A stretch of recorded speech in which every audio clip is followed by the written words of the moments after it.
Hello, everyone, and welcome back to Quarantine with Brennifry. As always, I'm Tori. Yesterday was our redo day, so today we are catching up. So not a whole lot going on in the week for me so far, because it's only been one day since I've seen you all last. But I am planning to do a whole lot of nothing this week, and I look forward to my whole lot of nothing. I am going to binge, actually, a friend of mine downloaded some anime on our shared server thing that he's gonna let me watch, or that he downloaded for me, that's queer focused, and I'm really excited to watch some kind of queer focused anime. Anyways, my share of the week is my little Gigi cat. I found him at Anime Expo last year before. Actually, my brother found him at Anime Expo and was like, Tori, you need this. And I was like, oh my God, I need this. I have a cat, I'm sure you've seen my cat on here before, whose name is Gigi, and he's a little black cat. He's named after Kiki's delivery service is Gigi. But my Gigi plushie is special because he has this little pin on his ear, and it is the teachers union pin. So my husband and I jokingly call this Gigi Union Cat because he's got the AFT higher education pin on. So it makes me happy because, we support the union. And with that, I'll pass it on over to Brenda. Hi everyone. Very similar to Tori. I haven't really had much to watch except for last night where I stayed up finishing season 2 of Pose. So I stayed up pretty late the entire time. I was a weepy mess texting Tori. So I do apologize if I kept you up with my text, Tori. I'm happy to text you back. Yay! My share of the week is my Jack Harkness Funko Pop figure. He is one of my favorite Doctor Who characters. His first appearance is actually when on the show is actually when Rose was wearing a Union Jack t-shirt. So just a brief connection to your Union thing, right? In no way, shape, or form, just Union Jack, right? But yeah, so Jack Harkness is actually one of those characters that is a fan favorite, right? He was in a few episodes in the first season of actually in The Return, right? And with 9, and then he was in a few episodes with 10, and then he's back with Jodie Whittaker. Sorry, I'm confusing Jodie's. I apologize. It's Sunday. Quarantine. I can't tell names. I'm awful with names. What is time in quarantine? Well, apparently I forget names too, right? I'm confusing one Jodie with another. Jodie Whittaker's iteration of the Doctor. So I'm really excited. I'm really hoping that he comes back for another episode, because once, it's safe to start filming again, because he is one of my absolute favorite characters. He's just a lot of fun. And he's so Jack, right? When Jack is in the room and with the Doctor, their dialogue is always fire, and I really enjoy watching that. So I'm really hopeful. With that in mind, I'll pass it over to Jen. Hi guys. Like Tori and Brenda, what is even time? I talked a little bit about this in our previous, I don't even know what time or day it is anymore. This Yup. It's a construct. I don't even understand how we're even at the end of the weekend anymore. Or the month? Or the month. Like, where did time go? I don't know. Right. And yet, it's glacial. I don't know.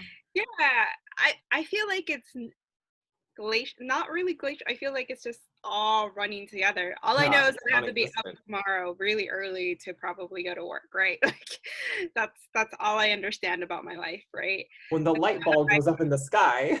Right. So I've been watching a lot of TV. I don't even recall what TV I'm watching anymore. I have been watching Pose because I wanted to know what I was talking about when I was coming to this session. I unfortunately didn't get to finish that in complete like Tori and Brenda did, but I did get through season 1 at least. And I think I've been watching other things like Supernatural and everything. Mr. Iglesias just hit Netflix as well, and that's a pretty good show as well. But yeah, time is weird, and I don't understand it. But can I comment on the Mr. Iglesias theme song? Is that thing catchy or what? Because I will find myself washing dishes and I'll be like, Mr. Iglesias. They have no other words other than Mr. Iglesias, right? But it's just a little catchy tune. That's just it's earworm for sure. really catchy. So my share of the week is this Batgirl Funko vinyl. So this is a Bombshells variant. Who Bombshells was created by Marjorie Bennett. Mhm. And so the Bombshells line takes place in an alternate universe where you have our heroines basically take charge and are the main leads for like the war effort. So you have a revamped Wonder Woman who's leading the charge, right? You have a revamped Supergirl who's also Russian Yeah. leading the charge, right? And you have Batgirl who's a pilot but then also becomes a vampire at some point.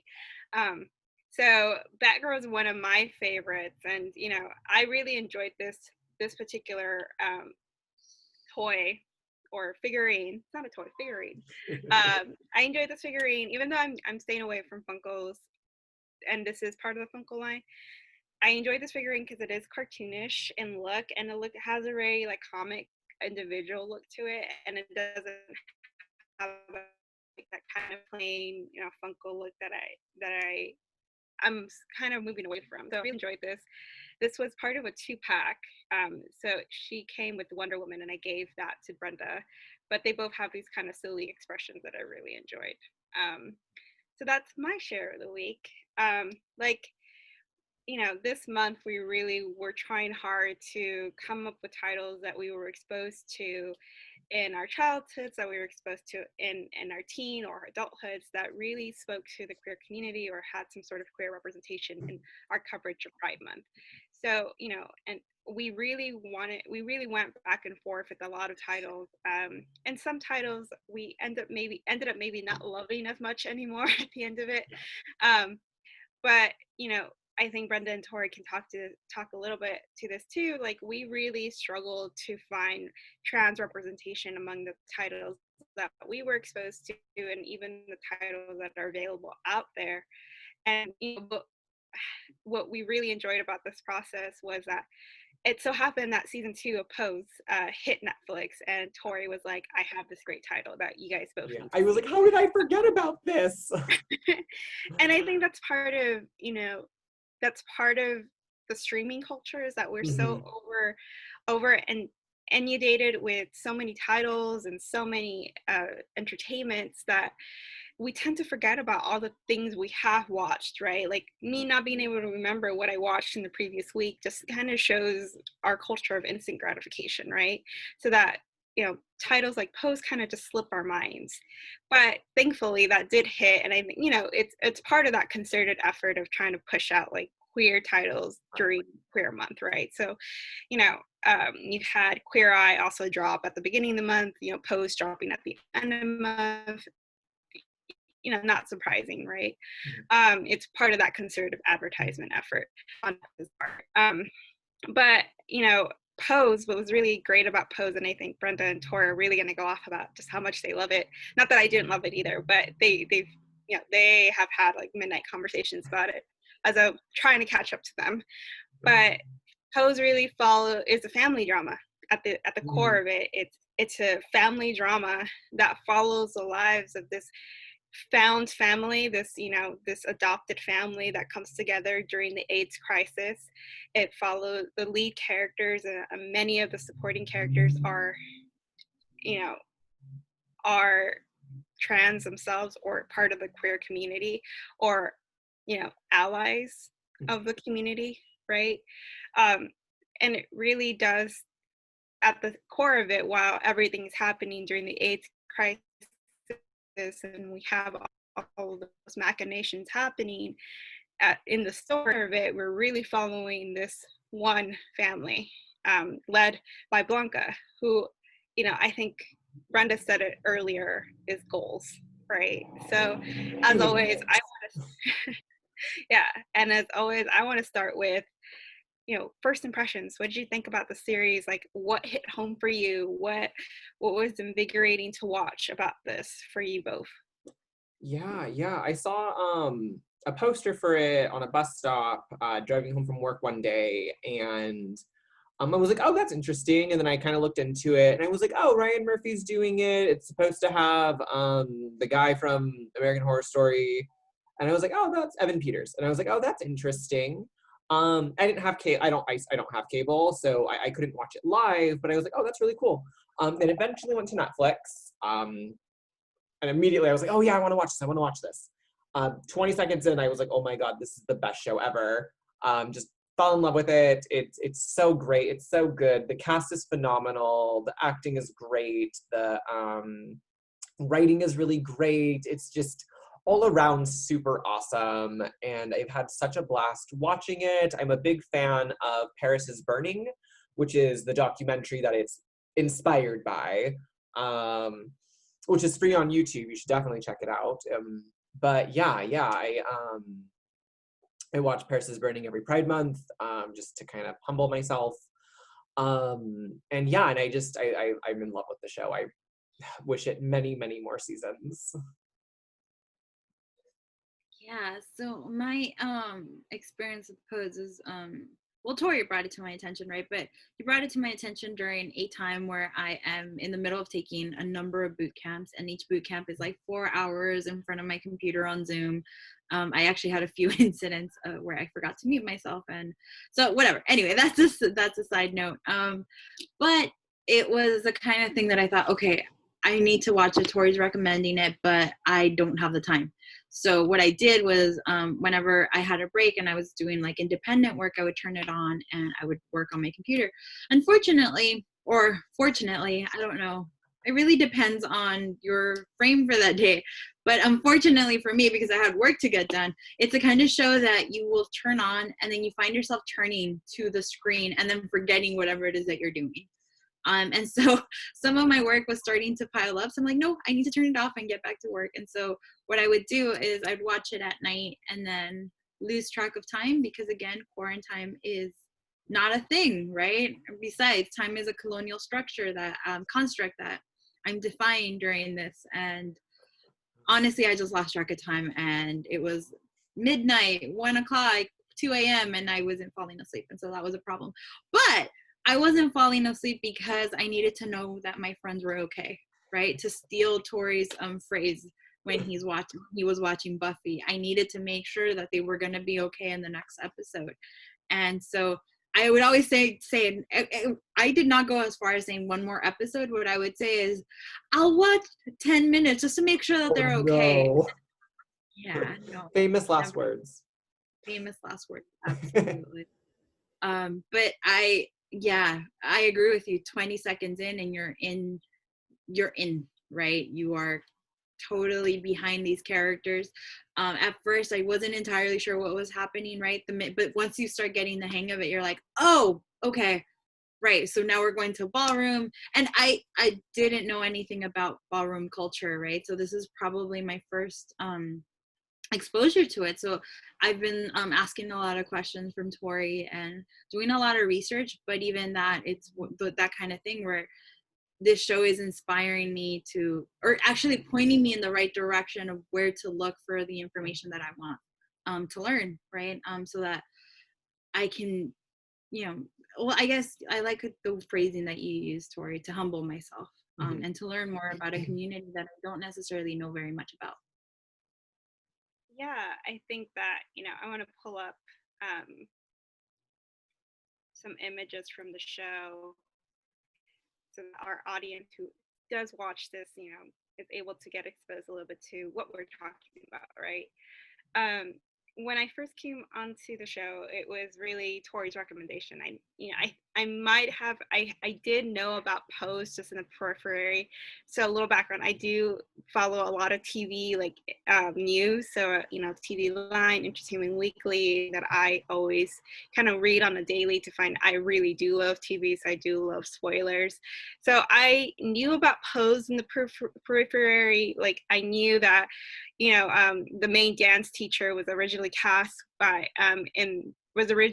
with this in a white woman role, and then eventually, like during the filming process, she ended up parting ways, and the production parted ways with her, and cast a Black woman in that position anyways. And I thought that was a better fit. So I knew about certain things that were happening on the show, but I didn't know the show because I also don't have cable, right? So it's one of those things where I know of, but don't actually, haven't really watched it. So really, this is my first, when Tori brought this title to our attention, this is my first time really, paying attention and actually diving into this world. And what struck me was how at home I felt with the show. Like, I just felt like the characters and the atmosphere and the way that they were written, while I'm not part of that community, felt authentic to me, right? It felt like I was almost watching or hearing myself across the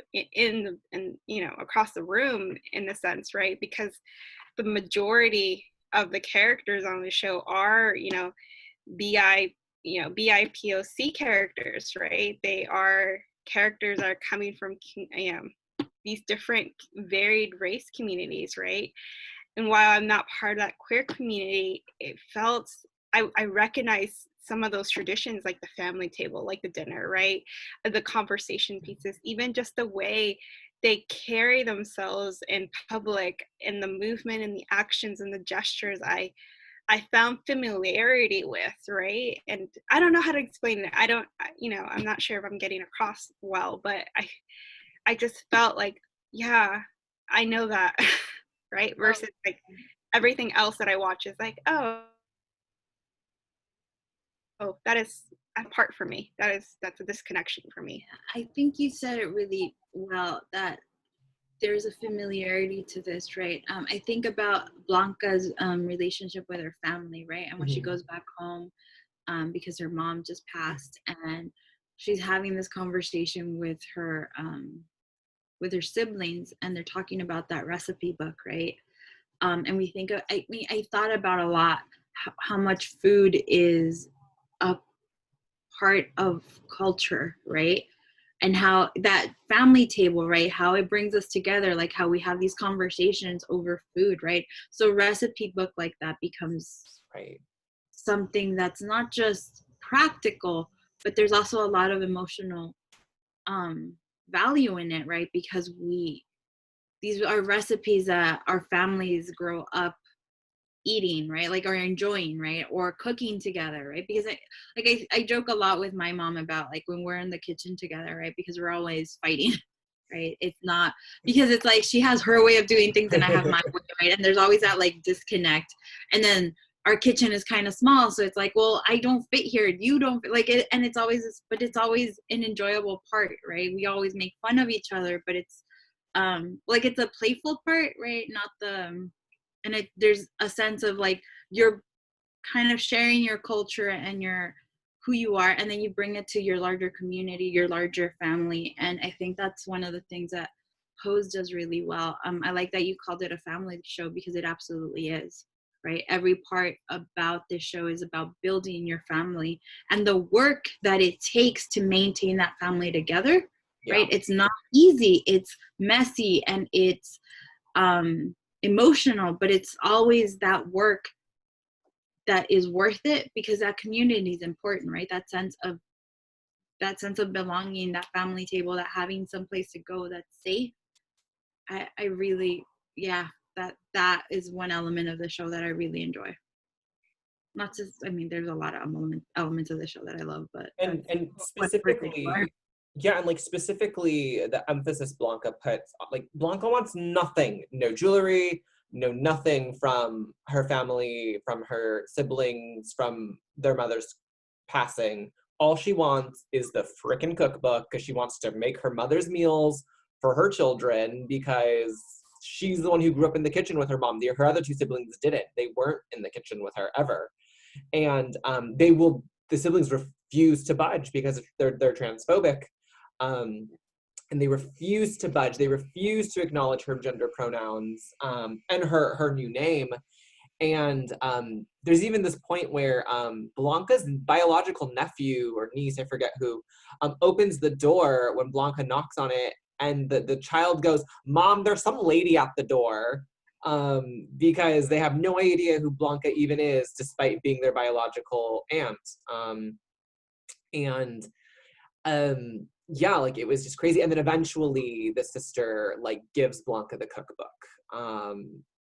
And she was like, you really deserve this. Like, you know, like, and that's all Blanca wants. But yeah, it was just a really nice moment. And then like, you know, one of the things that really resonates with me is, I mean, we did ours on Sunday nights, but Blanca has mandatory Friday night dinner, like for her family. Like she doesn't care what you're doing. You best be there by 8 o'clock on Friday or your ass is about to get beat because it's non-negotiable. Which I really enjoyed, like seeing that kind of woven in, like these strong kind of like, this is the day of the week we have a meal as a family together because we're all busy doing our lives. Right. And I thought that was such a smart choice, was to center this around family, right? Like by family drama, I mean what we traditionally see on television as family dramas, like Parenthood is a really good example of that. Like what, you know, is predominantly white cast, but you know, when we think about family dramas, Married parents. Right. We think about married parents, we think about like siblings, and all the storylines are deriving, you know, Modern Family is a family drama, right? Like we're thinking about storylines that are coming out of interactions of family members, right? Or conflicts with family members, and everything is informed by everyday life and everyday conversation. So this, you know, pose very much, while like very, you know, aesthetic, you know, and what I'm showing here is very aesthetic kind of advertisement for the show. It's actually very not aesthetic on the show. Like, you know, there are parts of ball culture that go to the aesthetics, but at the end of the day, like the show is very much informed by the everyday interactions of its family members, and how those conversations and those interactions inform like or fit in within the frame of this AIDS crisis, right? And within how even society views trans folks, how society views the queer community, you know, and you know how society even views, you know, BIPOCs, right? And how all of those intersections come together, right? And so what really struck me was just how much value was put into this like idea of a chosen family, right? And just how motherhood was defined in the series, because that's, you know, in the series, the first episode I think is very blatant with Blanca saying, "I'm your mother," and throughout you need to call me mother. That's how you will address me. Yeah. And you know, and then that really carries the theme for season 1, and you know, even into season 2, where I believe is how is motherhood defined, right? And how can one be a mother to these individuals and lead them in what does it mean to be a parent, right? And you see Blanca's struggles with that a lot, and you see her really try to understand what that means, right? Well, she has a good intuition for motherhood, because she really does. She also doesn't, like, there's also points where she talks to Pray Tell, and she doesn't even, she needs to really, you know, talk to him and say, like, why are these kids not getting it? Like, I want to give them freedom, but I don't want to like overburden them, right? Because I know just how difficult it is for them. But how do I navigate both? How am I supposed to be a good parent and a good mother to them? There's a scene between Blanca and Pray Tell, and I don't remember if that was season 1 or 2, where they're talking and he starts laughing and he tells her there's not a book for parenthood. No one knows what the hell they're doing, right? And it was funny because I had just had a conversation with my own father about that, right? About not really having a handbook for being a parent, right? And I made a joke about, well, there's a bunch of handbooks, right? And everybody's publishing all the time, right? But, you know, that's obviously not what she meant. That's not what my father meant. And it's one of those things where you see Blanca and she's doing the best that she can. You know, she fiercely supports her kids. She pushes them. Sometimes they feel like she's pushing too hard. But I mean, she's also coming from her own experience, right? Because one of the opening scenes is we find out that Blanca's HIV positive, right? And so Mm-hmm. you know that as a viewer. Pray Tell knows that, but none of her children know that throughout season 1, I think. I Most think of it's season 1. just Angel in season 1 she tells. Yeah. And so they're making choices sometimes that really put their health at risk, right? And it's a level of exposure that while she's trying to communicate that exposure to them, they don't get, right? And so because the danger seems far away, right? It doesn't seem like it's something that's present. And she knows what she's experiencing and what decisions led up to this kind of danger, right? And so she's trying to teach her children to be more careful and to make sure that they're navigating the world in a way that is going to be because the world's going to be cruel for them, right? What she's trying to create is a home where they can feel safe and have that support. But when they go out into the world, because the world isn't going to look at them and treat their humanity with the same level of respect and dignity that they might somebody else, she wants them to be very careful. And it's that whole generational divide, right? That's what comes back down to the family thing, right? You can tell your children all of these things, but sometimes that experience that you share with them, they're not going to listen to it necessarily, right? And they're going to learn it in their own way, unfortunately. In some cases, with Angel, for example, she's out there doing sex work, and there's a scene where she walks up to a cab and Blanca shows up and she's like, "What are you doing? I told you not to be here," right? I told you no more of this. Blanca's like, why are you here? And she's like, because I'm your mother. Now get in. Right. And so, but see, that kind of work is also like, during the AIDS crisis, particularly, right? She's like, she really wants to protect Angel. And so she shares this, whereas with Damon and Ricky, she doesn't necessarily tell them, hey, you need to be safe because this is real. And the numbers in our community are way too dangerous for you not to be safe. Right. And so these constant struggles in communication and these breakdowns in communication are something that are really at the heart of the show, right? They make up a lot of the conversations that they have around the dinner table. But they also, one of the things that I really like is how supportive they are, right? When Damon gets into the new school for his dance degree, everybody's very proud of him and celebrating him. In season 2, when Angel starts modeling, right, everyone's really supportive of her as well. And these are her 2 children that Jen just pulled up. Damon is a young gay man who was kicked out of his home, and Blanca brings him into her home, right? He's probably her first child, I think, right? Yeah, he was homeless. Yeah, he was homeless, and she brought him into her home. And then Angel was her sister in Electra's house originally, and Angel joins the House of Evangelista along with Damon and eventually Ricky and Poppy.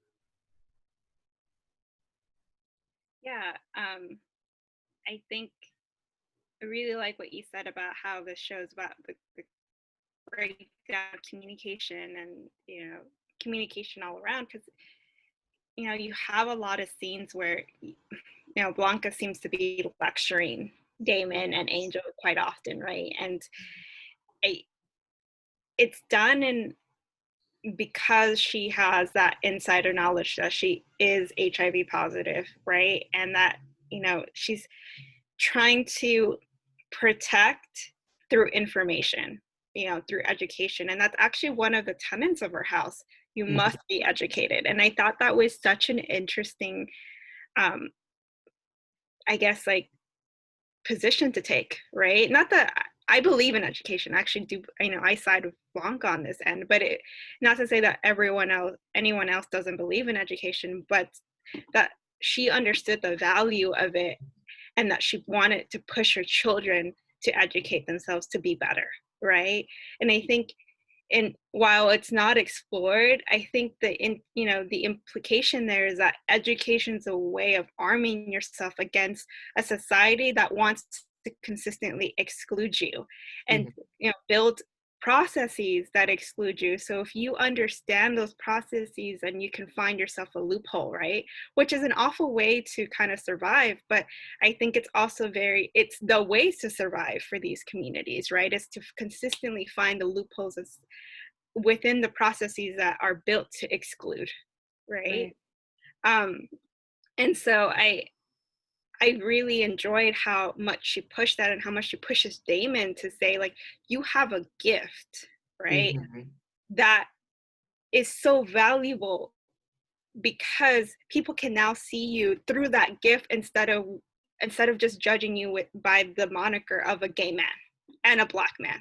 If you are able to craft that gift and that talent, people will start to see you through the lens of a dancer, Mm-hmm. which will inevitably lead to a better life, right? um and I think even that, I like how the show doesn't like really beat you over the head over it, but also focuses a lot on it, right? Because I think for those of us who are part of those communities and we understand that, like, we understand what she's trying to get at with Damon, right? Like, Right. this is your ticket Well, out, right? well, we This is told your our entire lives, right? yeah. Educate yourself, because that's one thing that they can't use to exclude you, right? Like, these are the things that you have to learn and arm yourself with in order to move forward, right? um so yeah, no, one of the things that I still go back to, right, is those communication moments. And you guys alluded to it earlier with the conversations with Praytel and Blanca, and then like you have those conversations and the kids talk to each other, and then they communicate with each other. And one of the things that was really interesting, especially because Damon is one of our entry points, right? Oh, sorry, my dogs are barking, but Damon's one of our entry points. So really, we see him as. Sorry, I need to go check on him. Yeah, no problem. Oh, no But worries. yeah, to kind of piggyback off things that I've been thinking about with this too, is one of the relationships that I love kind of in this family dynamic is how the kids interact with each other, right? How the children of Evangelista interact with each other, right? Like Poppy selling pot, which is a huge no-go. Like Blanca does not allow any drugs under any circumstance in her home.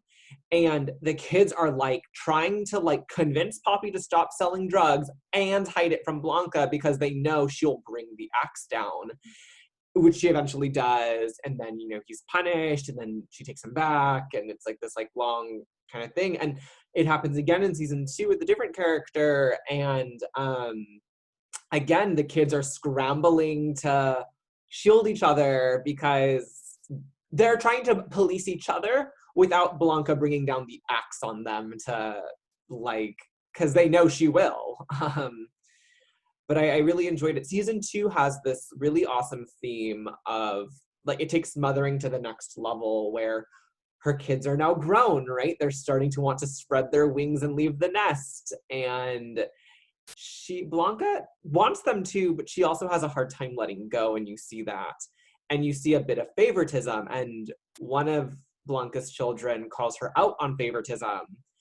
And you see how Blanca's like, in her head, it's not favoritism, but she's like, but you're my only daughter. It's different than my boys. Like, and she's like, it's a different standard. You're my only daughter. And she's like, no, like, Ma, like, you have to follow, like, she's like, I broke the rules. I need to be punished. And she's like, but you're my only daughter. I cannot kick you out. Like, and I really enjoyed kind of seeing her because the boys are mad about the double standard. They're like, why is Angel getting away with everything and we're not? And she's like, because she's the girl. Like, and like, I absolutely have seen that in my own family, right? Is like the double standard between the siblings of when it comes to gender.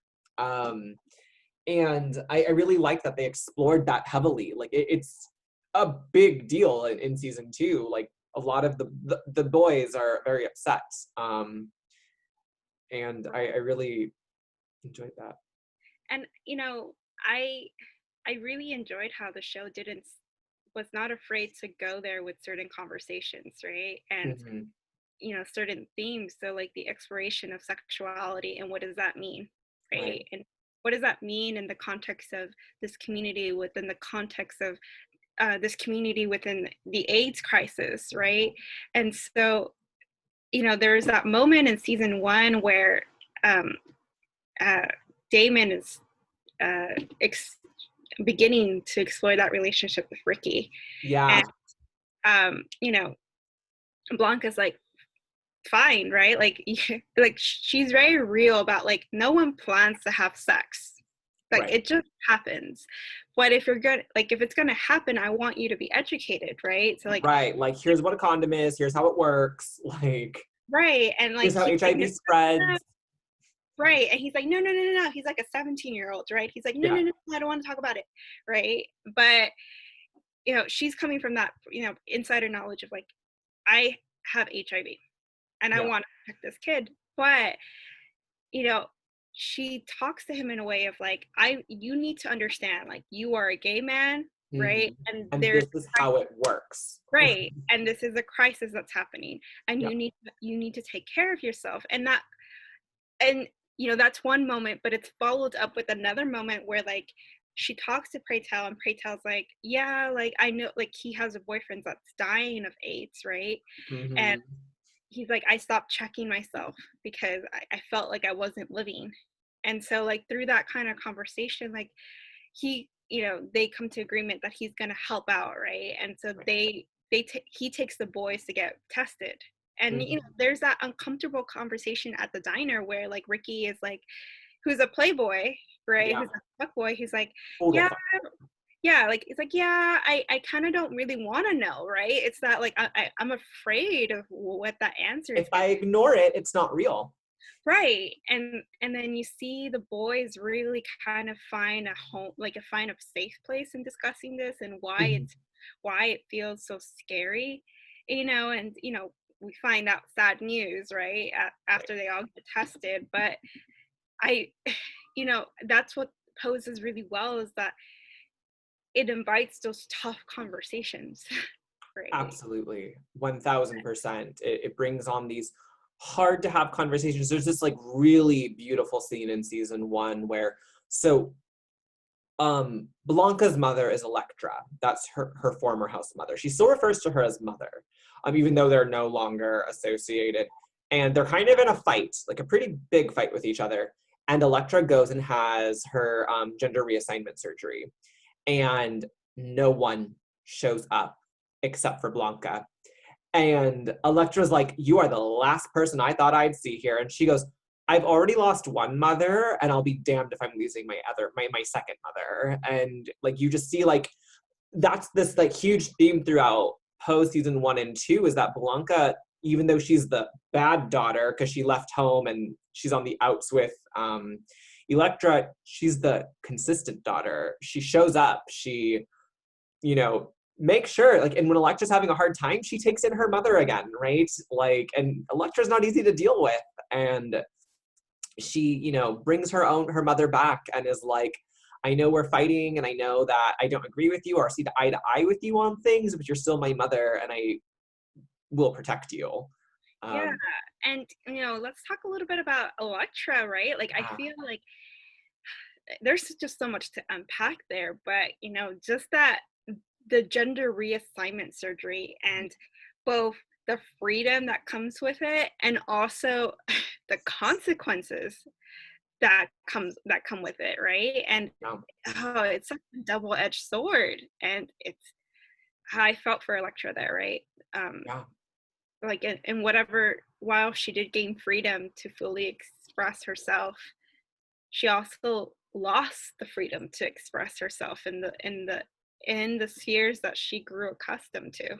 Right. Absolutely. And I think that there's a lot to say about her mothering, because it's very different from Blanca's.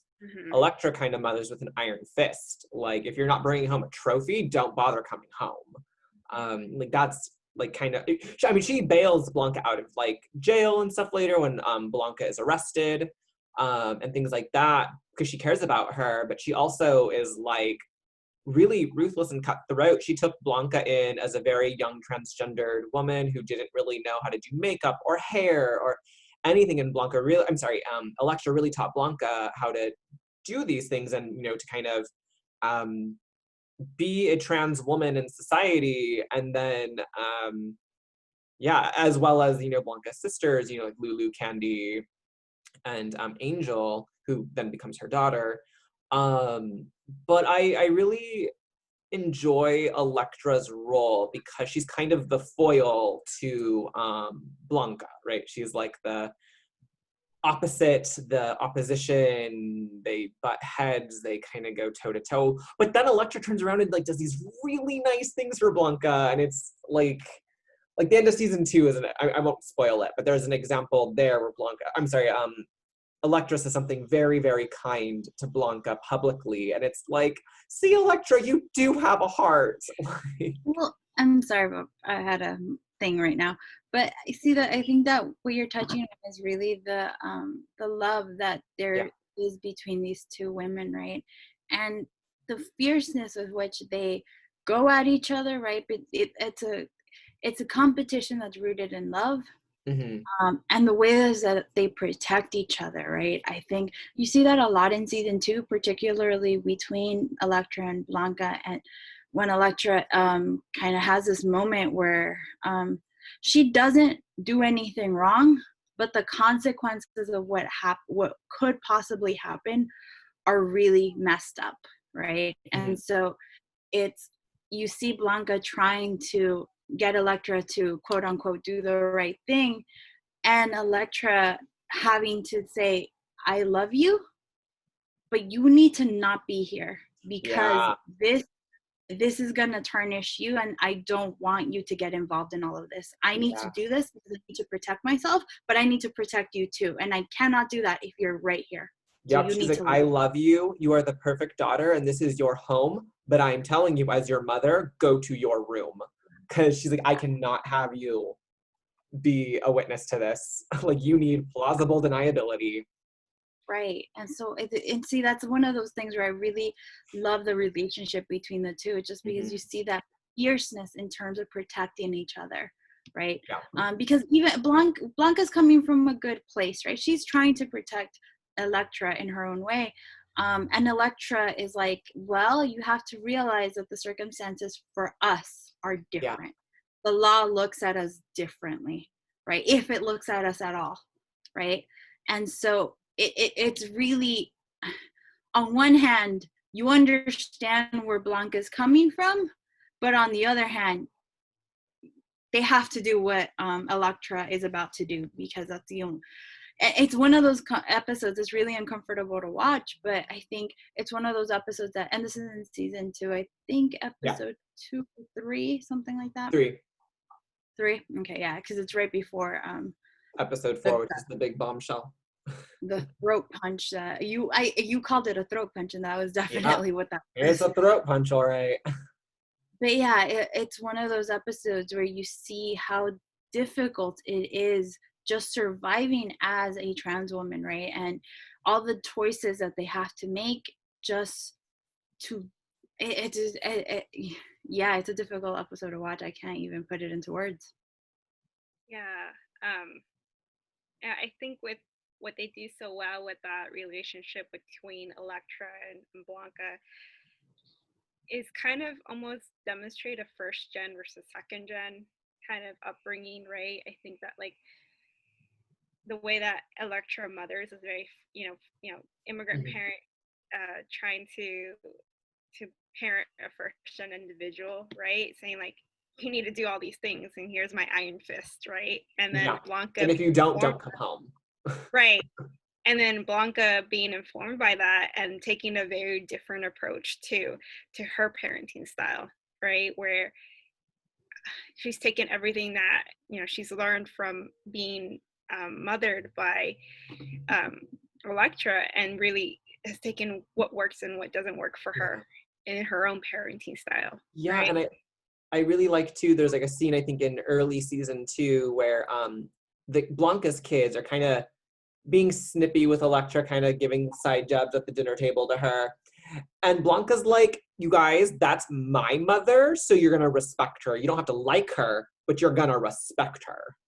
Because she's like, that's my mom. And And even in that scene, you see the Yeah. differences in parenting styles, right? Mhm. Because um Electra calls Blanca out a lot, right? But in Yeah. this situation, she tells her, you know, none of your kids are working. I'm contributing to the household. Yeah. Why aren't they not working, right? And so you see the differences in the ways that they parent, right? Yeah. And I think that's an apt comparison, Jen, between the first and second gen. Absolutely. Um, and I hadn't thought about that, so thank you for sharing that. But it's one of those things with Electra that her character evolution throughout the entire series is really profound. You alluded to it earlier when she has her operation. She loses the financial support of. Did we get his name? I I don't. forget what she calls him. But she loses the financial support of the dude that was helping her, right? And because he didn't want her to fully transition, and so it takes a lot of bravery for her to go through that, right? But she ends up losing the life and that she's accustomed to because of it. Mhm. And so you see her in her like post-op hospital room, and the only person that comes to see her of her children is Blanca, right? And so you see that continuous relationship, right, and how they're supporting each other. And Electra appreciates that Blanca came to see her, but she's not going to say it because she's Electra, right? She's going to say it in her own way. Yeah. And then when in season 2 at the end, when Blanca is herself in the hospital room, Electra comes to see her and support Yeah. her, right? So you see And that. Electra's flipping out too. She's like, "There's this lighting isn't good for you." She's like fiddling with every single thing, trying to like make it like the most comfortable for Blanca. She's like, "Is this light bothering you? I can change the light bulb." And she's like, "Sit down." Like, Yeah, but and it's a difficult relationship, but it's nuanced, right? And yeah. I think because it's rooted in love, I really enjoy seeing them together on screen. For one thing, Electra's just wonderful, and she is fearlessly herself, as is Blanca, right? And their personalities don't always get along. They clash oftentimes, but Yeah. ultimately there's still that sense of community, right? And that sense of love. And what I like about kind of Electra's dynamic with all of her daughters is Electra gets into trouble in season 2, immediately goes to Blanca. Blanca gives her the kind of Saint Blanca answer, like, "Go to the police, do this." And Electra's like, "I knew I should have gone to Candy." And then like, And then um, Candy gives her the answers that she knows she Blanca needs for it won't, to. but she needs. Yeah. Yeah, and you know, I think a little bit Electra's journey, right? Because I think the show does a good job of demonstrating different types of journeys towards Mm-hmm. gender expression, right? And just and the challenges and struggles that come with that, right? With like Electra, while she gains that freedom to fully express herself as herself, she loses financial security. Mm-hmm. And then has to then be at the mercy of that financial security, and where she has to now, she finds herself in positions where she is subjugated once again, right? And she is not in control of herself and what she can do and not do, Mm-hmm. right? And you know you see that, I think, in that there's that's kind of an extreme, but there's many different extremes that are demonstrated too, like Candy and Angel's silicone Yeah. journey, Exactly. like journey Well, there. and that's the thing, right? Like, one of the things that I really enjoy about the show, well, and I enjoy it because it checks me, right? And my there's things that my privilege, right? And there's things that we take for granted, right? And you're watching these women and all the sacrifices that they have to make to feel like the people that they want to be, right? The person that they feel they are, right? So that they can physically present themselves as that. And you think about that struggle, right? And the hustle and the continuous battle, not just with themselves, but with the people around them, right? Their own With community, even. Like, they're like, and "You their can't walk in this category, Candy. You don't have a booty." Like, Right. Yeah. And that like you think about all of the pressures that we put on these people, and it's so messed up, right? It's one of those things that where you realize, I think you have to as you're watching this, you have to realize, right, that this isn't just, it's not just aesthetic, right? This is what these are the sacrifices that they're making, or the steps that they're taking, right, to feel like their true authentic selves, right? And it's something that for a lot of us we take for granted, right? And so I think it's one of the things that I really like about this show is that it's very careful in the way that it presents these things, right? For Elektra, it was not an easy choice to give up her financial security, right? But it was a choice she knew she had to make because this was something that she needed to, I think she said it, to feel whole, right? Is that what she said? Yeah. Yeah. And you know, I like that word that you touched there, Brenda, like that journey to authenticity, right? We're all doing that in life. We're all trying to become our authentic selves and, trying to be who we really are, find out who we really are, right? We engage in different activities and different conversations and different relationships and processes to find Realize that to arrive, right? But for when some of us it's just easier than for others, and that's something that we have to recognize when we're treating each other and talking to each other, right? yeah. And I think what you know, to go back Sorry. a little bit, we're all trying to find ourselves, but it's really hard to kind of find yourselves when, societal institutions are put in place to block you from finding yourself. right. Right. And that was the point I wanted to end on for that comment with, you see that struggle consistently across the girls in different forms, right? And just even the lack of, with Candy and Angel seeking out safe forms of silicone, right? Just like the lack of healthcare available for them, Mhm. right? And also you see that in just the AZTR, I don't think I said that right acronym wise, but the medication for HIV AIDS patients, how that, that is coming from like after the deaths of these wealthy white queer men, right? And that's how these communities are able to access those medications, right? And you see a touchstone of conversation there about just the lack of resources and healthcare available for these communities. Yeah, And that was heartbreaking to watch. absolutely. Yeah. And then like Pray Tell's body rejects it, and then it's like he has no recourse left. Like, yeah, Right. it's so rough. It's such a good show. It is.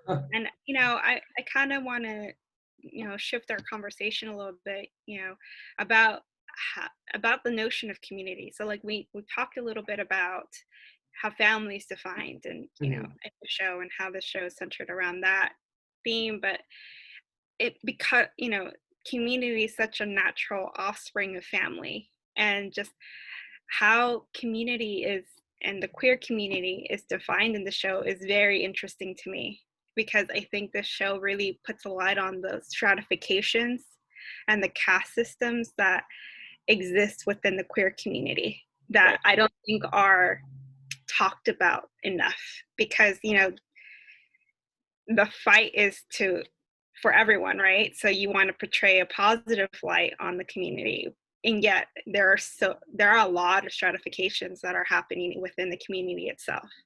That Absolutely. Well, oh, go ahead, sorry. no, Obviously, yeah. Like absolutely. And I think that like a big one, rather, I feel like so much queer media I've consumed, like as a queer person, just growing up my whole life, has been, token gay best friend, hyper sassy, hypersexual, like all of these hyper white, all of these kind of things. And we never get to see, like, and I always felt like we got these queer stories of people who had these like super awesome parents who just loved them for being queer, which is just not the case, like, you know, for a lot of people. And I like that this show revolves around these queer children being abandoned by their biological families, taken in by their chosen families, and then finding where they belong, finding love, finding peace within their communities, even though the queer community can be incredibly divided, the queer community can be incredibly transphobic, the queer community can be incredibly bisexual phobic, and it's refreshing to see that these get called out, right? I mean, there's a huge push in season 2 where the girls are calling out the ballroom scene on being too gay. They're like, this is too gay male focused. Like, we have Well, an equal, yeah. no, go ahead. Sorry. I said like that they were saying that we have an equal spot here and we deserve to be treated as equals.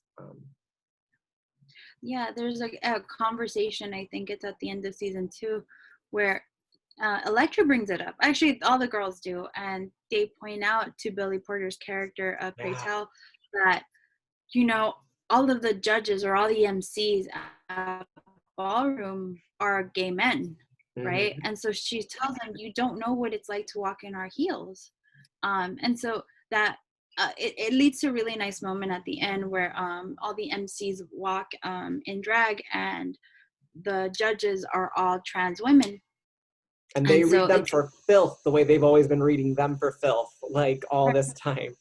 Right. But this lovely acknowledgement of, you know, you're right. We don't know what this is like, right? And when you were talking, I think you mentioned hierarchies, Jen, right? And you see that with the medication, right? The AZT, right? Medication is available to gay men on the Upper West Side or in the village, right? They have access to it because they have more financial means, right? So they have access to this medication that isn't quite approved by the FDA or anyone, right? Because it's the AIDS crisis right now. It's at this moment in time with medication, they didn't know what would work and what wouldn't, right? And so those who are wealthier have access to this medication, whereas those in the community that we're following, right? Communities of color, communities that are poor, they don't have that kind of access. So they have to rely on charitable nurses like Nurse Judy, I think is her name. And she's played by Sandra Bernhard. She's great too, her character. She's wonderful. But she actually, when a patient dies and they donate the ACT and they're like, just make sure that it goes to someone who needs it, right? And so that's how Blanca gets her medication and that's how Pray Tell gets his medication, right? And so you see that first layer, right? And you see some hint of it in season 1 as well, where Blanca goes into a gay bar, and at the gay bar, they're like, we don't serve women here, right? And so she's rejected and eventually actually arrested because she wants to be there. All she wants to do is buy a drink and they won't sell it to her. And so you see that division within that community, right? And then you also see the division within ballroom, right? The judges are all gay men, and while they're gay men of color and they have their own struggles, right?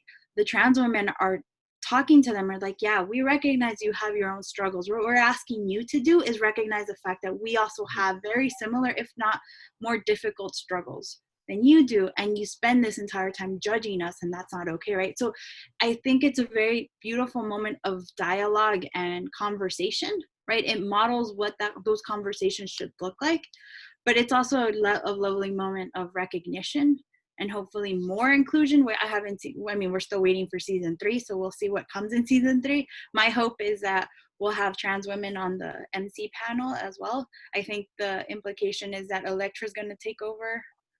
That seemed to be the implication, that she may or may not be moving on up in ballroom. I would love for them to have, because I love Pray Tell as the MC, I really do. But if he wants to retire from being the MC and have Electra be the MC, I'm totally okay with that. If they want to share duties, I would be really excited to see that. Or if they're doing like a dual thing, like one is commenting on this side and the other one commenting on that other side at the same time, that'd be great too. But yeah, so I think that's a lovely moment, but it speaks to how difficult community is, right?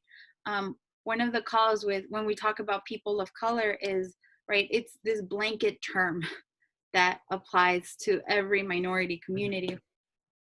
And when you do that, what ends up happening is you start erasing Black folks, you start erasing Indigenous folks, you start erasing anyone that's not close to whiteness, and that's not fair, right? Nuanced representation and discussion when it comes to racial and ethnic issues are important, right? When it comes to queer issues, that nuance is really important, right? And I think this series does a really good job of identifying that and saying, it's difficult to be gay, yes. It's difficult to be a person of color, yes. It's difficult to be all of these things, but you have to realize that the difficulty, the intersectional issues of race, gender, sexual orientation, all of these different things, and class, right? Class is such a huge issue throughout the entire series. They all affect different people in different ways, and that nuance is really well captured in this series, I think. Yeah, I think that, you know, I really appreciated scenes like the scene where I think, Blanca's saying, in a rant says like, it goes gay men, and then like black, then like Latinos, then blacks, then like, and then we get the bottom of the barrel, if anything, right? And so like, she highlights just like the level of just access and level of power given to these specific groups, right? But it's a short, like 30-second rant, but I think it's such an important rant to really, talk about, right? And how like these women, these trans women are affected by their, these intersectional identities that they hold, right? That because they fall into these different disenfranchised communities, they end up getting less than everyone else in terms of access, in terms of representation, in terms of legal protection, in terms of healthcare, right? Because they hold so many intersectional identities that society almost treats them as non-participants, right? As non-human almost. And I think what the show does a really good job of is really taking hold of that white queer narrative and ripping it apart, right? I remember there, I forget is it like a short series or a short film? But I know that Matt Bomer is in it, and like Mark Ruffalo's in it, and Yes. it talks about the AIDS crisis, right? It follows that couple, right? And I forget the name, and someone please look it up for me. But I remember people lauding that short film or short series, and just how it really dealt with and talked about that AIDS crisis and how it affected, how that affected that community. And yet you see, I think Post does a really good job of saying, yeah, that did happen and that was sad, but here's also the other reality. This is also the other people that were affected and the other communities that were affected, and they got less than that community, right? Like they didn't have the same access to healthcare. They didn't have the same kind of same lens when it came to help, or even just a spotlight of who these individuals were. Instead, they got mass graves. I was just about to say that. They didn't even have the language or the privilege to be able to get bodies for burials. Like, they were sent to mass graves because they weren't the biological family. They had no claim over these people. And like there's a scene in season 2 where you have, I think it's Blanca, it's Blanca, Electra, and the nurse begging to get a main character who dies body, like begging, like, please, we are the only family they have. Like, please do not send them to, I forget what they called the island, but the mass grave island. But yeah, Heart Island, Normal Heart Island? Normal Heart is what it was called. The movie or Oh, miniseries that Jen I was think it was talking like about. called Heart Island though on the where the mass graves are, right? Right. So yeah, that killed me. Oh, Because I mean, first of all, we're in the middle of a pandemic, and I mean, I'm sure a lot of people saw those images that came back when they were burying a bunch of bodies that suffered from coronavirus and were killed, right, as a result of this virus. And so you're seeing the same kind of effect on the queer community in Pose, right, where the person, I think one of the women at the gravesite is like, oh, we don't want to, she makes some kind of comment, we don't want and to touch them because we don't know if we can catch AIDS from them. right, Like and dead bodies. Yeah. well, and that's the thing, and Blanca responds, catch it, they're dead. And she says something like, you don't know how it spreads, right? And so it's one of those moments, right, where in the moment, like, I understand that that's how people felt, right? Watching it in 2020, you're frustrated because you're like, you can't, like, these bodies deserve respect. These were people, right? Mm-hmm. And then, but then you turn around and you see people having the same reaction to people who have COVID, right? And you're like, I don't know how we seem to forget our humanity. I understand fear plays a huge part of it, but I fell apart watching that. I don't know about you guys, but that was It one of was those really things. intense, really rough to watch. It was difficult to watch for sure. And then, I mean, I don't know if we want to talk about this, but that episode, we keep talking about around episode 4, season 2. Yeah. That I do think that that's an episode that deserves some discussion. Absolutely. I have not watched it, but feel free to talk about it. I think if you guys feel that it needs to be discussed, please. I do think it needs to be discussed. So there will be spoilers for episode 4, season 2. So if you haven't seen that episode, stop watching. But so episode 4, season 2 deals with the murder of Candy. Candy is murdered. She had started doing sex work again to help pay the bills of her house. She becomes a house mother. And she's murdered and then stuffed into a closet in a sleazy motel after doing sex work. And it is up to the girls in this. First of all, the police don't give 2 fucks. Like, they're really uninterested. The guy who runs the motel won't even let them go to the room they know she's in because they know what room is her favorite. They wouldn't even let them go knock on the door. And there's no... Finally do find her body. It's because the guy that runs the motel sends a maid. Yeah, to He go doesn't even clean it. himself. Yeah. And the police never follow up. There's no investigation. There's nothing. And it's up to these women to convince the hospital or the doctor place to allow them to take Candy's body to have a burial because they don't want to let them have it. They can't legally, they air quotes, they can't. That's what they're telling them. And then we find out that Candy gets this funeral for free because the funeral parlor was like, because mind you, this is sandwiched between episodes. Like every episode, there's like 3 funerals, 4 funerals. And they're like, what number is this for you? And they're like, oh, 500. And like, it's just constant, like funeral after funeral after funeral. And the guy at the funeral parlor says, I'm doing this for free for Candy because every single funeral she came to, she greeted me and asked me how I was doing by name, and that means a lot.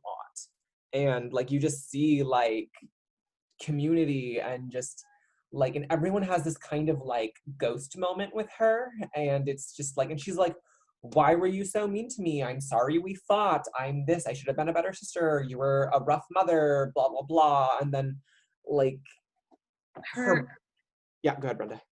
Her conversation with Lulu destroyed me, right? Mm-hmm. Don't get me wrong, all of her conversations were profound, but I think the conversation she has with Lulu destroyed me just because they're house mothers together. They decided to have a house of 2 mothers. I mean, they were a community. They were sisters, right?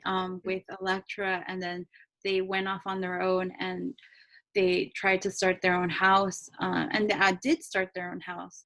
but the conversation between the two is about their struggles together, about their highs and their lows.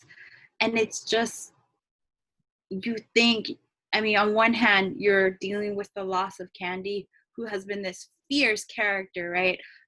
She's not always likable, but she's always there, and you love her because she is herself in every single interaction that she's in. And you find out that that's actually one of the reasons why she doesn't get along with Pray Tell, right? But I think as an audience member, it's one of the reasons you love Candy, right? Because she's always her, and she's always loud and she there. will never compromise. Right, she will not compromise, right? Because like her value system is how she focuses the world, right? And this is a world that has been cruel to her, so she needs to make sure that she's heard. And that's one of the things I really love about Candy. So on that hand, you're dealing with that loss, and then you're watching Lulu, who's always been around Candy, right? She's a little bit quieter and not as loud as Candy. She's usually pretty neutral too. She doesn't really want to rock the boat with Electra or with Blanca. Like, Candy does the rocking and Lulu's just like, yeah.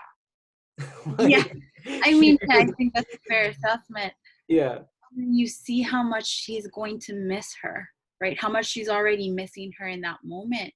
And I remember like that scene where she's at the funeral home, and Angel comes up to Lulu, and Lulu's like, I cannot go see her. I cannot. And so she finally goes to the casket, and she starts yelling at the body. She's like, that's mine. She starts like ripping different things off.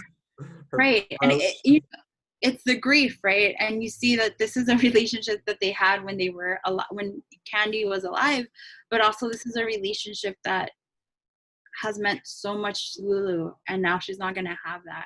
Is it Angel or is it Electra that tells her when Lulu doesn't want to go in? Like, I think it was Electra, or maybe it was Angel, and she was like, I have no regrets in my life, but the one thing I regret is not going to see so-and-so, I forget who it was for them, in the casket. Yes, so it was Electra who said that. Okay. And in the funeral home, it was Angel who told her, you know, you're going to have a lot of regrets, and you don't want to wake up tomorrow and have that regret of not having seen her one last time, right? And so Lulu does actually go, and that's when she starts like ripping off things that she says, that was mine, you stole my luck. And then she goes off, and even in death, you're still stealing from me. Right, something like that. And so they have to pull her off the casket. And so she goes outside, and that's where she has her ghost moment with Candy. And it's such a sad conversation, because you know that this is it for them, right? They're not going to be there to support each other. And you see on one hand how the AIDS crisis is destroying this community, right? And that's a virus that's killing these women and these men. And that's why there's been like 500 funerals, right? Mm-hmm. But Candy doesn't die because of the virus. Candy is murdered. Mm-hmm. And so on one hand, having to navigate this virus and find love in the middle of this plague that's ravaging their community. And on the other hand, the violence that is always over their head, and it's always such a shadow I think it highlights the difficulty of being part of the trans community, right? Yeah. How it's not just a survival mentality when it comes to the virus, but it's like, how do you protect yourself when all of the avenues for earning an income are closed off to you, and the only avenue available to you is one rife with danger, whether that be physical danger or health dangers, right? That episode is a throat punch and a half. Yeah. And then I don't remember who tells Blanca, but someone tells Blanca that there's some looky-loos having coffee and donuts or cookies or whatever in the back. Blanca's like, okay, I'll go shoo them away. And she goes to check it out, and she's like, hi, did you know Candy? And then the woman is like, Candy? What kind of a disgusting name. Like, I knew, and then they said a boy name.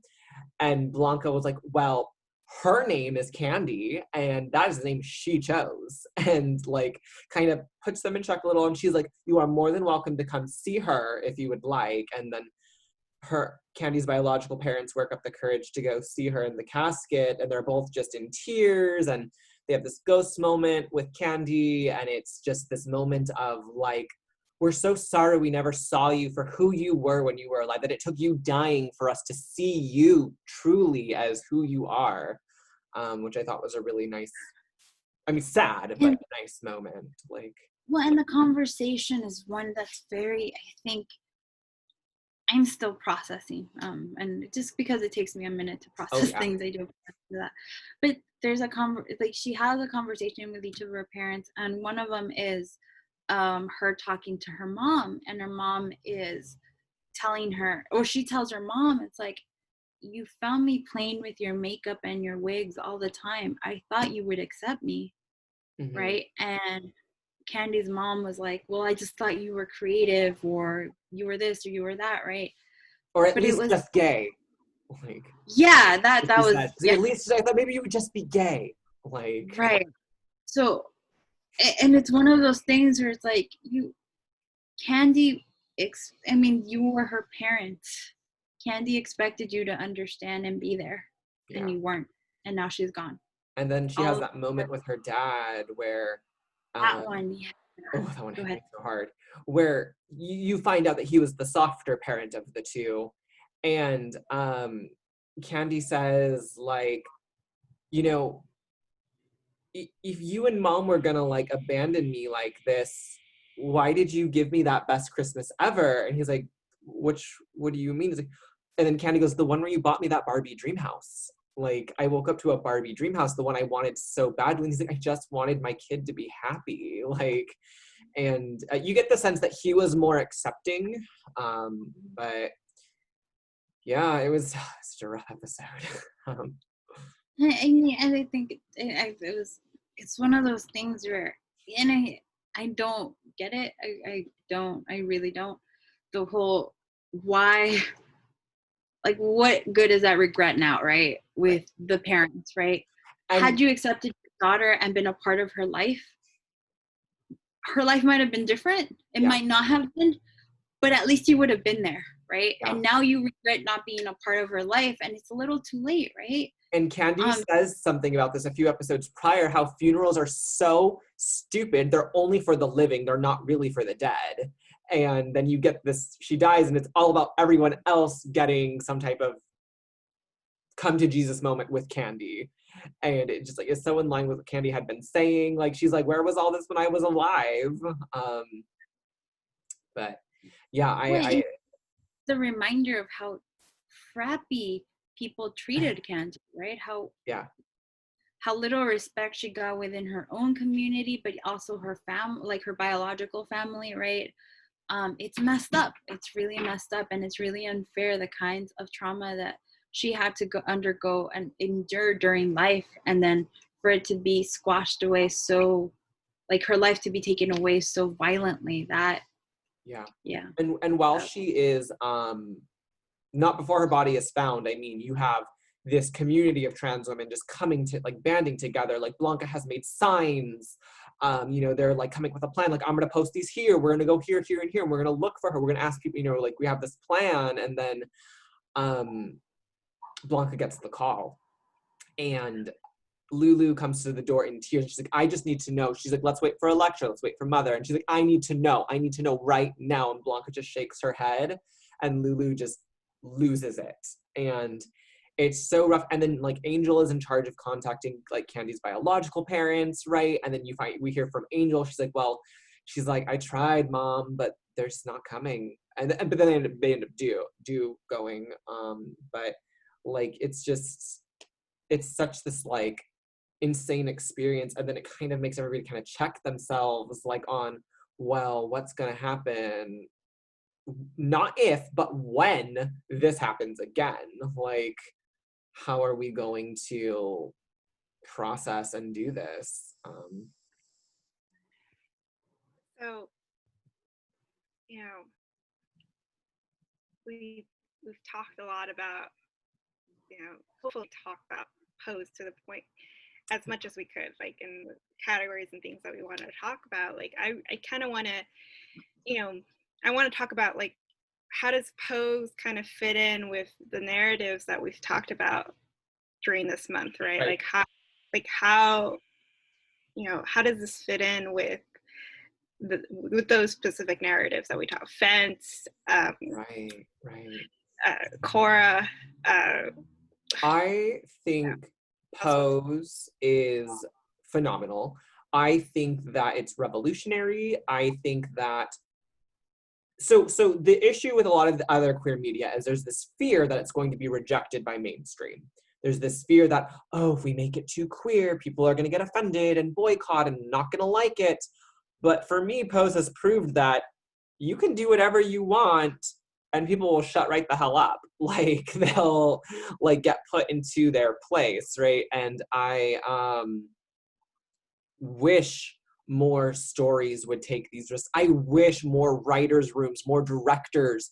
Because for Pose, I mean, the writing, the directing are all trans people of color, Black and Indigenous trans people, right? And it makes a fucking difference. It makes a huge difference having people that are you telling your story. It shows like I don't remember if this was in the pre-talk or if this was on the earlier part of the recording of this, but Brenda had said something about the end of season 2 where Blanca asks these children, are you stealing? And they're all ashamed. She's like, never be ashamed for surviving. And that is just not something like dominant, wealthy 1% society would come up with. That is not a line. This is all Brenda's words. This is not a line that would come into their head, right? That they'd be like, oh yeah, this is survival. And I love that they've gone there and that they've been so inclusive in their casting, their writing, their directing, and I just want more. Like I just want this, like they've set that bar for me now, and I'm like, the fact that nothing else has met this bar disappoints me. Yeah, I think it's, we've talked a lot about Cora and Halo, and particularly those two, and the ways that they misstepped and the things that they got wrong, right? And I think Pose, because of its writing staff, because of its actors, because of the people involved in creating the show, is very intentional in the way that it is careful and methodical in presenting these stories, right? And it's always in a way that is respectful to the content, but more importantly to the people, right? That it is telling a story about, to the people whom it's telling a story about. Sorry, grammar's on my strong suit in quarantine right now, but it's, I think about this show and I'm with you, Tori. I want more. I think about all the times that a trans character has been presented on TV, and it's always one of two ways. They're either the joke, right? It becomes this really bad transphobic joke, or they're murdered, right? They're like the victim and CSI 100 and whatever the hell, right? And those become the two ways that these women are presented, or that these men are presented. Yeah, and I really like that Pose, while the main cast isn't as heavily focused on with it, they do cast less passing trans people, which I think is very important, because oftentimes when a trans character is cast, they are so incredibly passing that it just gives this unrealistic standard to the trans identity that, oh, I must be this passing, which isn't the case for everybody, and there's nothing wrong with that, right? But I just feel like we need more of that representation of passing, non-passing, anything in between, because passing shouldn't be the end goal. It should be being comfortable in your own skin, right? To whatever extent that might be, whether that's surgery, not surgery, whatever. Yeah, and when that passing becomes the only vision of trans identity that gets presented, or these two narratives, right? The butt of the joke or the murdered sex worker, then when those are the only narratives presented, it's really easy to dehumanize these women and these men, right? And it becomes problematic, and at worst it becomes dangerous, right? Then you see the kinds of violence that Candy had to incur, right? Yep. And Candy even mentions actually in one episode about this this asshole who came to the strip club and would beat Rough it some of up the the women girls. up. Yep. Yeah. And so like those are the kinds of things that we see continuously presented in our media, and then those stories are replicated in real life, and that is a problem, right? Because you have art imitating life when it's not art, it's fucked up, right? We cannot have that be the only story. We need stories like Pose, and we need more of them, right? So Absolutely. that in some way, shape, or form, the rest of us start realizing these are people and they are deserving of humanity and of being treated as human beings, right? And so I think that's one of the things that I really like about Pose. It's not just this one vision of what it means to be trans. It's not just this one vision of what it means to be gay. It is this really careful attention to what being trans looks like for a woman of color, what being gay looks like for a man of color, and how those identities are then not the identities, how their experiences are then affected by outside things, right? And how then they have to react to these things. And so it's really careful in that.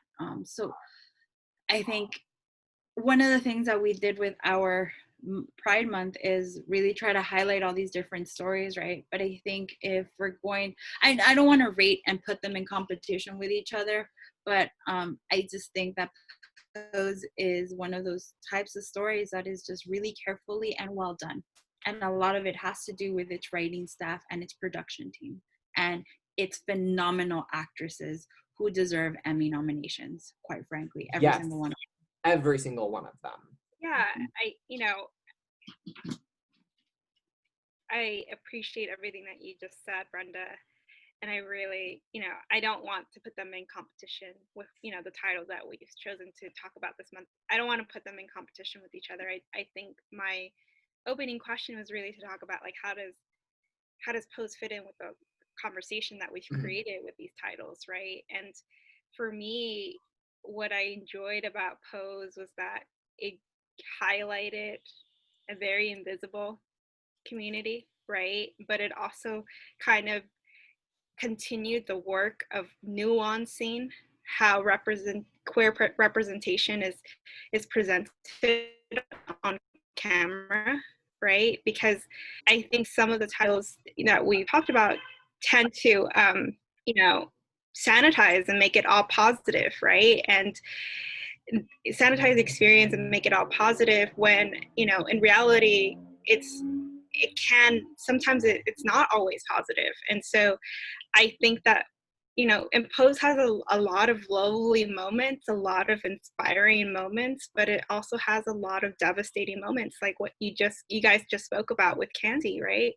Yeah. And I think more of that needs to be talked about, right? And I understand that like television and fiction is escapism. We don't necessarily want to watch or read our lived realities consistently, but because we are a society that does put value on our entertainment and kind of maybe even models ourselves against that entertainment, right? Against the images and the words that are coming out of our fictions. It's important to see more careful and thoughtful representation in our fiction, right? And that means including tough stories like Pose in our fiction. Now, I don't want Pose to be the one. That's my dog. I don't want Pose to be the one and only trans story that we get. I think absolutely. I think this needs to be, Tori keeps bringing this up and has brought this up.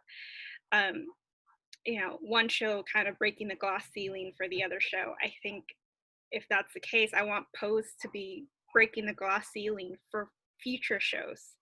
Yeah. And that's future shows with full trans cast. I mean, Pose has, when we were talking about, I really wanted to do something with trans representation during Pride Month. My youngest brother is trans, and I really wanted to do something for him.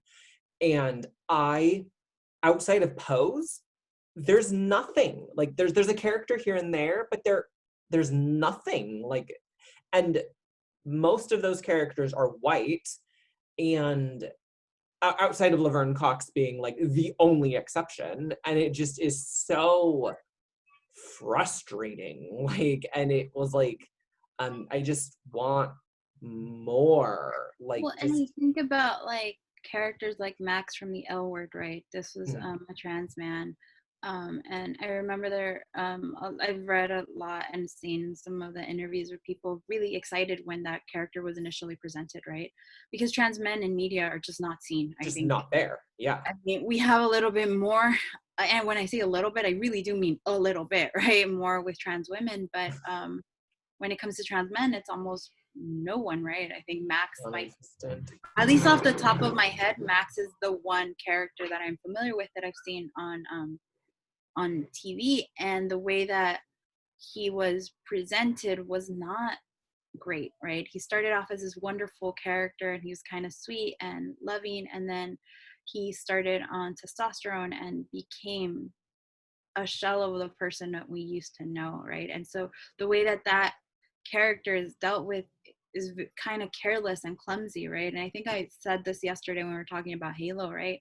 When you only have that singular narrative and it's that one clumsy narrative, it's dangerous. It's really, really dangerous, right? Baseline. Yeah. And then that story becomes replicated over and over and over again to the point where people who have no interaction with these communities at all then assume that's the only story, right? That's the only narrative. That's the only type of, like, every person who's like this is like that, right? And that's a problem. That's not okay. And I think that's one of the things that I really like about Pose. It's not just, and while I want more shows like Pose, I definitely want that. I like that even within Pose, we have diversity, right? We have different life experiences for different trans women, and we have different life experiences for different gay men, right? And so you see that difference within this one show, right? And hopefully it does create more of this type of media, because we need it. You know, we live in a really violent world that does not respect the lives of trans women in particular, and that needs to change, right? And one of the places that needs to change is in our media. So absolutely, we do thank you for joining us on our Pride Month watch. Next week we is July, I think, right? Is that the time construct that we're going with? Is that July? Yeah. Okay. So we are going to start off July with in celebration of 4th of July. I guess we are going to discuss something near and dear to my heart. I do apologize if at any point I squeal, because I might. It's Hamilton. It is going to be released on Disney Plus. I'm sorry. That was, yeah. When the accent comes out. Yeah, thank you. That's exactly what just happened right now. On Disney Plus, July 3rd. So I am really excited. I've been listening to the soundtrack for, I don't know, Jen, how many years? I've never seen it, and I've never heard the soundtrack, so I'm very excited. Yeah, I'm really excited for you to hear it and watch it, right? Jen sent me the trailers earlier this week, and I'm a really emotional watcher, so as you all know, be just listening to me talk about how I interact with all the media that I consume. But yeah, that was one of those things that I'm really. Is it a recording of the Broadway production, or is it a movie? The original Broadway cast. Very fun. Yeah, so we've been waiting. Those of us who are Hamilton fans have been waiting for this recording, because Lin-Manuel Miranda has been promising it to us for years, and now it's finally here. A few caveats: it is censored because it's on Disney Plus. And but Lin-Manuel Miranda's response to it is all goals, because he said, whatever it takes for the kids to watch it, yeah, censor it. But that's why you should listen to the soundtrack as well, so we can talk about both. But yeah, so we will see you next week. We all look forward to that conversation. I'm really, really looking forward to it. But yeah, be safe, wear your mask, and we'll see you next week. Bye, everyone. Bye, everyone.